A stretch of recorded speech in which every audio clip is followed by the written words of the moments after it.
Tuhan bersamamu dan bersama rohmu. Inilah Injil suci menurut Matius. Dimuliakanlah Tuhan. Pada waktu mengutus murid-muridnya, Yesus berkata,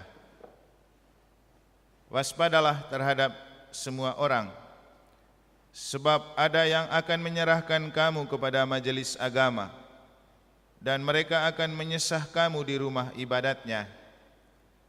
Karena kamu akan digiring ke muka para penguasa dan raja-raja, sebagai suatu kesaksian bagi mereka dan bagi orang-orang yang tidak mengenal Allah. Apabila mereka menyerahkan kamu, janganlah kamu khawatir akan bagaimana dan akan apa yang harus kamu katakan, karena semuanya itu akan dikaruniakan kepadamu pada saat itu juga. Karena bukan kamu yang berbicara, melainkan Roh Bapamu. Dialah yang akan berbicara di dalam dirimu. Orang akan menyerahkan saudaranya untuk dibunuh. Demikian juga seorang ayah akan menyerahkan anaknya. Anak-anak akan memberontak terhadap orang tuanya dan akan membunuh mereka. Dan kamu akan dibenci semua orang oleh karena namaku. Tetapi orang yang bertahan sampai pada kesudahannya akan selamat."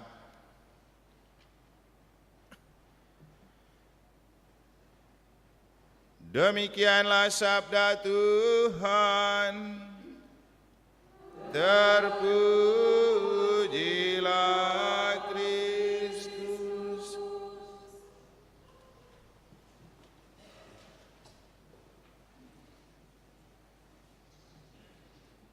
Dan kamu akan dibenci semua orang oleh karena namaku, tetapi orang yang bertahan sampai pada kesudahannya akan selamat. Para suster, frater, Bapak Ibu, saudara-saudari, adik-adik dan anak-anak sekalian yang saya kasihi dalam Tuhan, yang paling rumit dan paling susah untuk kita hadapi dalam hidup adalah kebencian. Tentu tak mudah berjumpa dengan, apalagi berbincang dan merasa nyaman dengan orang yang kita benci atau membenci kita. Maka pertanyaannya adalah, ketika Yesus meminta untuk kita mencintai orang yang membenci kita dan mendoakan orang-orang yang memusuhi kita, atau supaya kita tidak terluka dan sakit karena dibenci, maka apa tips yang bisa kita bangun di dalam diri? Kalau kita renungkan lebih dalam, arti menjadi Katolik atau pengikut Kristus adalah yang paling dalam yang Tuhan anugerahkan kepada kita melalui Yesus, itu Roh Kudus. Dalam beberapa pertemuan AAP, saya sering mengatakan bahwa keistimewaan kita adalah anugerah Roh Kudus. Dan Roh Kudus inilah yang akan memampukan dan menguatkan kita untuk tetap bisa mengasihi walau dilukai dan disakiti. Dan kemarin dalam perayaan Natal, saya mengingatkan kembali bahwa tak mudah untuk menjadi kaum minoritas di tengah mayoritas, dan tak mudah menjadi orang-orang pengikut Yesus di tengah orang-orang yang mungkin tidak suka dan bahkan membenci Yesus. Atau tidak mudah menjadi orang baik dan benar di tengah orang-orang yang tidak mencintai kebaikan dan kebenaran. Yesus paham betul keberadaan kita seperti itu. Itulah yang membuat Yesus merasa bertanggung jawab untuk memberikan kita anugerah yang tak dimiliki oleh dunia dan tak dapat diberikan oleh dunia, yaitu Roh Kudus. Roh Kudus adalah anugerah istimewa untuk kita dari Allah. Dan jangan lupa, gereja resmi didirikan waktu Pentakosta. saat dimana Roh Kudus itu dianugerahkan kepada kita. Maka tidak ada gereja tanpa Roh Kudus, dan Roh Kuduslah yang menjadi penopang dan modal utama untuk kita berani mengaku sebagai orang-orang gereja. Tanpa Roh Kudus, gereja tidak bisa hidup, gereja tidak bisa bermisi, dan ia tidak bisa bertumbuh dan berkembang. Roh Kudus inilah yang menjadi motor penggerak hidup menggereja, sehingga gereja kita walaupun dimusnahkan, dibakar, atau tidak diizinkan untuk membangun gereja, gereja tidak pernah mati, gereja tidak pernah binasa. Bahkan dalam posisi-posisi terjepit, gereja tetap bertumbuh dan berkembang pesat. Mungkin kita masih ingat kasus 121 yang waktu itu terjadi bersamaan Sambas, habis itu Ketapang, ada Mataram juga. Dan apa yang terjadi setelah kerusuhan di Mataram, NTB? Orang Katolik justru bertumbuh dan berkembang dengan pesat. Gereja dibakar, gereja dihancurkan, tapi justru orang-orang Katolik bertumbuh dan berkembang dengan pesat. Kenapa? Karena modal kehidupan kita adalah roh. Dan Roh Kudus inilah yang memampukan kita untuk mampu tetap mencintai orang yang membenci kita, dan tetap mau berdoa untuk orang yang memusuhi kita. Itulah kasih, ketika kita mampu mencintai mereka yang membenci dan mereka yang memusuhi kita. Kita tidak hanya sekedar punya cinta, tapi kita harus punya kasih. Dan kasih inilah yang menjadi kekuatan dan anugerah utama dari Allah untuk kita. Ketika kita merayakan Natal, maka itu bukan tentang bayi Yesus yang ada di kandang, tapi yang paling penting adalah apa yang membuat Yesus menjadi bayi.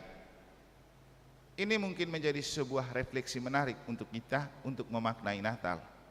Apa yang membuat Yesus bisa menjadi bayi?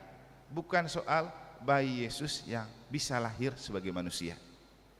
Maka kalau kita flashback ke sejarah awal tentang pembentukan Yesus sebagai seorang manusia di dalam rahim ibu, maka kita bisa dapat menemukan bahwa itu adalah roh yang membuat dia hidup. Roh Kudus. Yesus itu pertama dibuahi oleh roh. Rohlah yang mengandungi Maria untuk membentuk seorang bernama bayi Yesus. Dan Bapak Ibu, kalau kita juga kembali ke belakang untuk melihat hidup kita masing-masing, juga dapat kita temukan bahwa tidak ada manusia yang terbentuk menjadi manusia atau janin di dalam rahim ibu kita masing-masing kalau tidak ada roh. Bahkan dalam nada guyon dan dalam nada yang agak vulgar, waktu memberikan weekend MA, saya mengatakan bahwa para pasutri, kamu kalau punya anak atau waktu kamu mau buat anak, apakah kamu melakukan hubungan tanpa bernafas? Tidak ada mayat yang bisa membuat anak, tidak ada boneka yang bisa membuat anak, tidak ada patung yang bisa membuat anak, hanya manusia yang bisa membuat anak. Dan manusia itu apa dan siapa? Dia yang bernyawa. Mayat tidak bisa membuat manusia. Jadi hanya ketika manusia itu masih ada nyawa, maka ia bisa membuat manusia. Pertanyaannya, nyawa itu dari mana? Nyawa itu dari mana? Dan nyawa itu punya siapa? Dan apa yang membuat kita mati ketika nyawa itu diambil kembali? Dalam referen Mazmur dan juga dalam pengakuan Stefanus, yang terakhir yang dilakukan adalah, ya Bapa, ke dalam tanganmu kuserahkan nyawaku. Mengembalikan roh kepada Tuhan, karena roh itu dianugerahkan Tuhan kepada kita. Nah, untuk kita, refleksinya adalah ketika kita bisa bergerak, ketika kita bisa berjalan, ketika kita bisa berpikir, ketika kita bisa berbicara, ketika kita bisa bekerja, sadarkah kita bahwa justru karena Tuhan tidak mengambil roh itu dari dalam pribadi kita, makanya kita bisa hidup? Seringkali kita melakukan aktivitas dari hari ke hari, kita berpikir dan berbicara, kita bekerja dengan tanpa kenal lelah, tapi kita lupa Tuhan yang setiap detik menganugerahkan nyawa itu. Kalau pada saat itu Tuhan cabut, kita mau apa?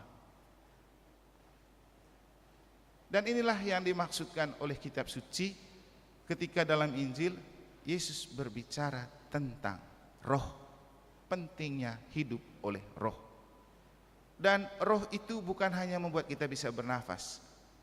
Roh itu bahkan bisa membuat hal-hal yang mustahil untuk kita lakukan, tapi bisa kita lakukan. Contohnya tadi seperti itu. Tidak mungkin kita mampu mencintai orang yang membenci kita dan mendoakan orang yang memusuhi kita kalau tidak ada Roh Kudus bekerja di dalam diri.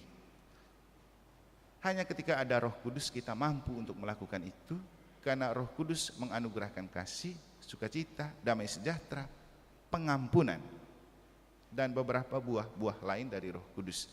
Dan lagi-lagi, di mana kita bisa dapat Roh Kudus? Ada banyak orang berbicara Roh Kudus, tapi yang orang tidak paham adalah Roh Kudus hanya bisa dibagikan oleh mereka yang terurapi. Siapakah orang yang terurapi? Hanya dalam gereja Katolik ada orang terurapi, yaitu imam. Dan ketika kita menerima setiap sakramen, itu adalah anugerah roh, karena dianugerahkan oleh tangan-tangan terurapi. Di tempat lain orang boleh berbicara roh, tapi orang itu terurapi apa enggak? Nah, ini pertanyaan. Ketika kita menerima tubuh Kristus, itu kita terima hosti yang dikonsekrasi melalui tangan kaum terurapi dengan doa epiklesis, pencurahan roh, agar menjadi bagi kami tubuh dan darah putramu terkasih, Tuhan kami Yesus Kristus. Baru ia menjadi tubuh Kristus. Tidak semua tangan, tapi tangan terurapi.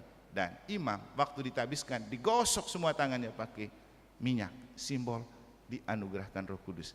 Dan lagi-lagi boleh punya banyak pendeta, tapi cukup punya satu imam. Itulah orang terurapi.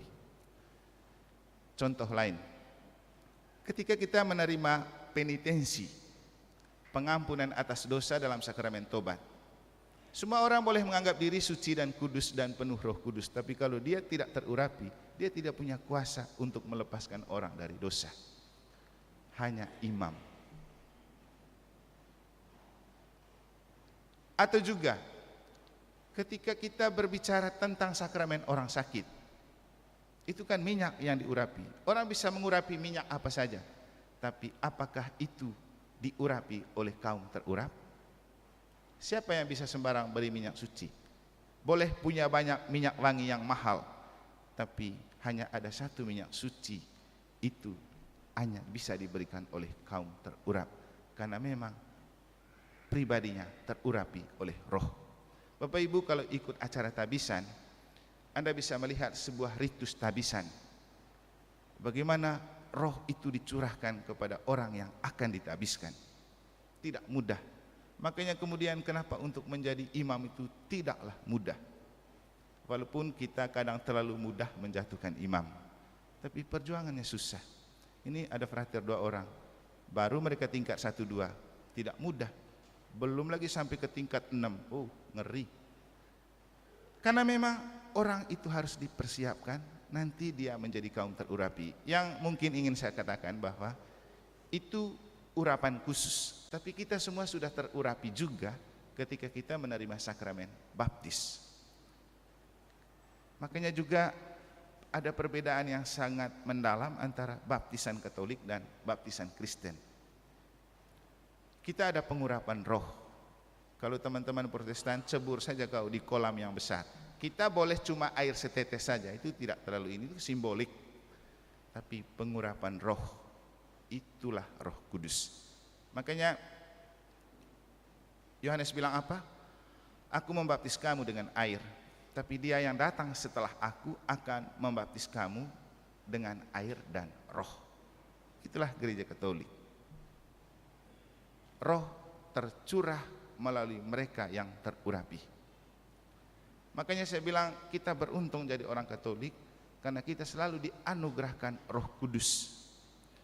Ini kan soal percaya. Kalaupun ada teori yang mengatakan bahwa roh dicurahkan kepada kita melalui tangan-tangan terurap, dalam hal ini imam, tapi kalau kita tidak punya iman juga tidak ada artinya, tidak ada gunanya. Ini butuh iman. Iman itu artinya menggantungkan diri pada apa yang kita anggap pemberi kehidupan dan penjaga kehidupan. Dan seluruh ritus gereja Katolik, entah sakramen Ekaristi, entah sakramen-sakramen lain, adalah momen-momen penganugerahan Roh Kudus. Kita setelah dibaptis ditambah lagi dengan sakramen Krisma, ditambah lagi sakramen-sakramen lain, sampai dengan kita mau mati ada sakramen orang sakit, sakramen minyak suci. Dan lagi-lagi ini hanya dalam gereja Katolik. Maka paling penting adalah bagaimana merawat roh dan terus membaharui roh. Kita sering menyepelekan dan tidak betul-betul memanfaatkan anugerah roh yang Tuhan telah berikan kepada kita lewat sakramen-sakramen gereja. Saya sendiri mengalami banyak arti kekuatan dan kehadiran roh di dalam diri untuk sebuah prestasi. Mungkin dulu pernah saya menceritakan ketika di seminari tinggi, waktu baru masuk tingkat 1 belajar filsafat, saya rasa kok pening-pening. Waktu itu saya minta kepada pembina untuk berhenti,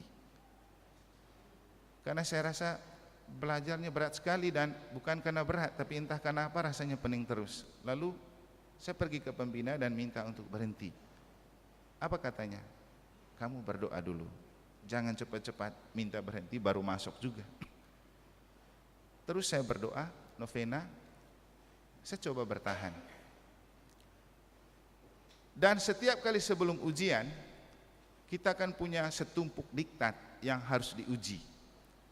Satu hari ada 3 mata kuliah, dan kalau satu mata kuliah setumpuk ini bahannya, itu punya otak seencer apapun susah. Maka setelah baca dan belajar, kan tidak bisa masuk di otak semua. Lalu berdoa. Biasanya saya sebelum ujian selalu membuat novena khusus, dan doanya singkat saja. Tuhan, Engkaulah yang menciptakan saya, Engkaulah yang menganugerahkan kemampuan akal budi kepada saya, dan Tuhan tahu saya sudah belajar. Saya sudah memperjuangkan sesuai dengan kemampuan yang Tuhan berikan, tapi Tuhan ternyata otak saya terbatas. Saya tidak mampu menguasai diktat ini untuk besok dipakai ujian. Saya cuma menyerahkan diri supaya Roh Kudus-Mu tetap bekerja ketika otak saya terbatas. Sudah ikut ujian dan ternyata enteng-enteng saja ikut ujian. Hasilnya apa? Semester setelah saya minta mau keluar, itu ada satu mata kuliah yang paling sulit, yang mungkin 80% fraternya selalu Her. Dosennya orang Polandia, teman kelasnya Paus Yohanes Paulus II, namanya Józef Pinasek. Nanti bisa tanya frater mereka. Mata kuliah yang paling berat untuk orang belajar filsafat namanya epistemologi dan metafisika. Itu paling berat. Tapi setelah mengikuti ujian, ternyata saya dan 3 teman saya, kami dapat nilai 10 dari yang paling sulit itu. Ya, mungkin kesannya agak menyombongkan diri, tapi yang saya mau katakan bersaksi tentang arti kehadiran roh di dalam diri kita. Dan masih ada banyak pengalaman hidup yang menunjukkan bahwa ketika kita membiarkan Roh Kudus bekerja, jangan takut untuk tidak bisa melakukan apa-apa. Bahkan yang paling sulit dan paling susah pun selalu akan kita lakukan. Bahkan dalam Injil Yesus bilang apa? Kamu tidak usah takut kalau kamu dibenci, ditolak, diadili. Ikut saja. Pasrahkan diri saja. Nanti Tuhan akan mengirimkan kamu Roh Kudus, dan Roh Kudus akan membantu kamu untuk berbicara. Dan apapun yang kamu bicarakan tidak dapat ditentang dan dilawan oleh lawan-lawanmu. Dan saya sendiri mengalami banyak hal itu. Bapak Ibu tahu bahwa misalnya dalam sehari saya harus misa 3 kali dan khotbahkan bacaan yang sama, bisa saya khotbahkan secara berbeda. Tentu bukan karena saya yang hebat, tapi karena percaya bahwa ini kan sabda Allah yang diwartakan. Biarkan Roh Kudus bekerja. Dan sebelum berkhotbah selalu pergi ke depan tabernakel, dan apa yang dilakukan di sana? Berdoa. Tuhan, sekarang saya mewartakan sabdamu. Tentu Tuhan tahu apa yang terbaik untuk diwartakan, bukan untuk namaku, tapi untuk nama Tuhan. Saya cuma percaya dengan apa yang menjadi moto untuk tabisan saya. Aku tidak seorang diri, sebab Bapa selalu menyertai aku, lalu berbicara. Termasuk sekarang saya berkhotbah untuk Anda pun memang saya tidak siap.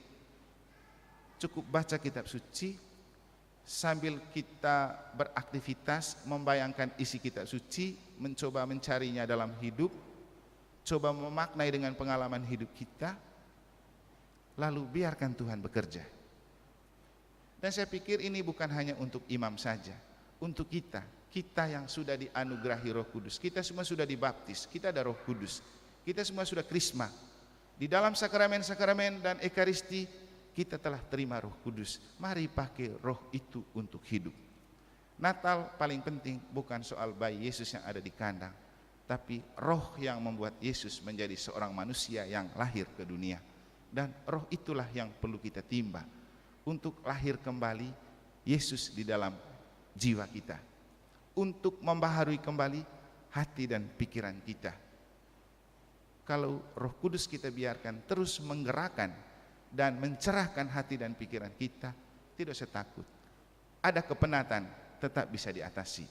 Ada hal-hal yang buat kita stres, kita masih bisa tersenyum dan tertawa. Kenapa? Bukan kita, nanti Roh Kudus yang bekerja. Dan itulah yang membuat Stefanus berani untuk tetap tersenyum dan menyapa mereka yang membenci dan membunuh dia. Bahkan ketika ia hendak dirajam, ia menengadah ke langit, ia melihat kemuliaan Allah, dan Yesus ada di sebelah kanannya. Lalu ia bilang apa? Tuhan, jangan tanggungkan dosa ini pada mereka. Lalu dia mau dibunuh. Dan apa kata terakhir? Ya Bapa, ke dalam tanganmu kuserahkan nyawaku. Kata-kata siapa itu? Itu kan kata-kata Yesus disalib. Bapa, ampunilah mereka karena mereka tidak tahu apa yang mereka perbuat. Ya Bapa, ke dalam tanganmu kuserahkan nyawaku. Inilah Katolik. Jangan sampai kita tidak memakai anugerah Roh Kudus untuk seluruh hidup kita, untuk pikiran kita, untuk perasaan kita, untuk perkataan kita, untuk pekerjaan kita. Tuhan menganugerahkan roh untuk kita, untuk membantu mengatasi ketidaksempurnaan dan ketakmampuan manusiawi kita. Semoga Tuhan memberkati.